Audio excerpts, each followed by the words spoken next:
I haven't spoken with him about that, John. I'll have to get back to you tomorrow. Thank you. I understand that you guys have laid out your criteria for what you want in a deal, but is the president saying that on March 5th, if he doesn't get what he wants from the Democrats in those other areas, that he will begin to deport the Dreamers? We haven't determined that. We're hopeful that we don't have to do that and that we don't have to get there. We would like Democrats to get serious about actually solving problems. They say they want to have this conversation. They say they want to negotiate, so much so that they were willing to shut down the government. If they're that willing to go that far, surely they'll be willing to come to the table and talk about real solutions and get something done. Remove the deportation protection from the Dreamers. The president is the one that enforced the law. Yes, he is. That is his job as commander-in-chief. He did that, absolutely. One other question. The president's let's be clear, but that is because of Congress's failure to actually address the issue. They're the ones that actually pass and make those laws, and the president gave a 6-month time frame in order for them to do that. And now I think all of America is counting on them to show up and make sure that happens. And just one more. The president's son Eric said that the shutdown was a good thing for us, meaning politically it was a good thing for the president and his party. Does the president agree with that? I haven't spoken to him about those comments. Sorry, Darlene.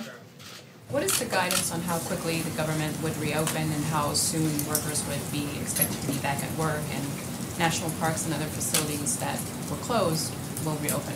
Again, most of those parks, they tried to maintain and keep those open.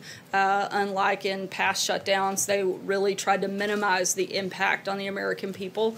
In terms of what the turnaround time for a full reopen, as I said earlier, we are waiting on the House to vote and clear. Then it'll go through the OMB budget process and review and a legal review, and then hit the president's desk, which we expect sometime late afternoon, early evening, which would make most government offices already closed, and so they would start back in full capacity tomorrow morning.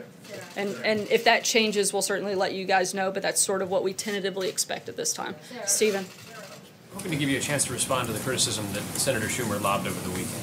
In addition to saying that the president negotiating with him is like negotiating with Jell-O, today the senator said that the great deal maker sat on the sidelines. Was it a concerted effort on the president's part not to reach out to him this weekend? Was that part of his strategy? Look, what the president did clearly worked. The vote just came in 81-18. I would say that those numbers are much more in the president's favor than in Senator Schumer's favor. I'm not sure what changed for him and what he gained, other than maybe Nancy Pelosi taking a bunch of Republican members out for dinner to celebrate their shutdown. I'm not sure what other positive things came out of this weekend for Democrats.